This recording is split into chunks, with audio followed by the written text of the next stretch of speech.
to me, distributed ledger technology comes up in two parts. Jack gave me the first part, which is the answer is, it depends. Depends on the implementation.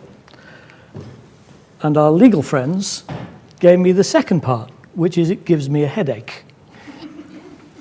Which also prompted me, and I actually scribbled this down, which is my favorite Shakespeare quote at the moment, which I won't actually say what the quote is, but look at it by all means. It's from Henry VI, and it's by Dick the Butcher.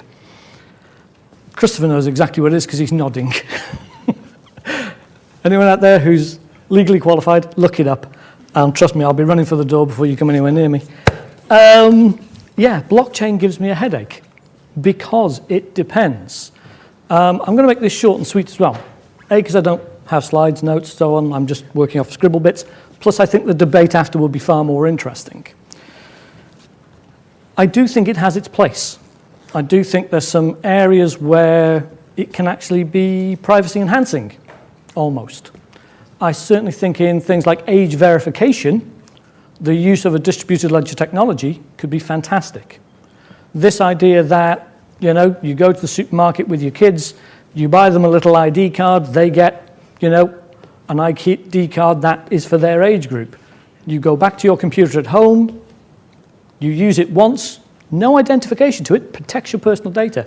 It puts an entry into the blockchain that says that this person on this day is this age. And holds that in a wallet. Anytime you try to access a site, it goes to the wallet and checks you are age verified to use it. That's a great possibility. Protects privacy. Nothing is held out on the internet about you. All it does is confirm it back to the wallet. A bit like Bitcoin works already. Certainly a lot of the stuff that Peter mentioned, talking about, you know, consent for this, this, and this. No, I don't want to consent for this, this, and this. One of the great things I see coming forward is data brokers. I actually see the point of where the generation coming through at the moment are going to start to realize, and they're going to certainly utilize it, the value of their data. They're going to realize that this is actually how a lot of these big companies for a long time have been making their money. It's not about the service they provide, it's about what they're doing with my data in the background. And they're realizing this, and all of a sudden they're going to go, you know, why am I giving this away? It's worth a lot of money. And I think data brokers are going to emerge, and I think blockchain contracts are going to be a great way of controlling that. So that you can set your preferences to say, yep, I'm happy if these conditions are met for my data to be sold to this company. By the way, I'll take a cut of that, please. And no, I'm not happy because this lot doesn't really meet my ethical boundaries. And certainly the next generation, I know my kids are in their 20s, they certainly know about what their ethical boundaries are, and trust me, they never refuse to tell me about it. They will exercise their rights, and I agree with that wholeheartedly. I love the underlying technology of distributed ledger. Let's make no mistake. Yeah, blockchain as a concept is new. The underlying technology, encryption, digital certificates, that's a good mature technology. They've been around for quite some time now, and they're really very useful to us. So in some instances, blockchain, distributed ledger, I think is absolutely useless. I think it's pointless in some points. In others, I think it's probably a fantastic technology. And that's why it gives me a headache. It splits me in half constantly. Some days I sit there and look at a technology and go, that's great, it's GDPR compliant, that's fantastic. Other days I look at it and go, God, that's appalling.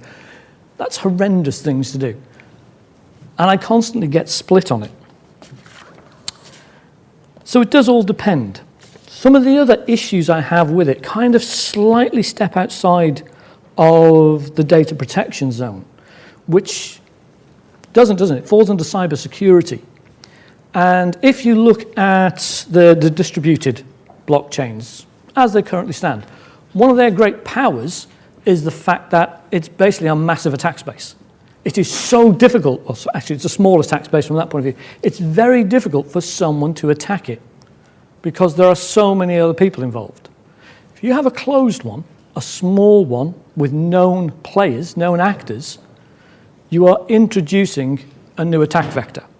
They don't have to open the blockchain, they don't have to change the blockchain, all they have to do is disrupt it. And disruption then causes a problem for that chain in existence. So although I think blockchain, in many circumstances, is brilliant, say in many other circumstances, it gives me a vast headache as well. And that's why I didn't deliberately put slides up here. I'm actually, from a regulator's point of view, and please, nobody faint at this, I'm actually really interested in what you've got to say about it.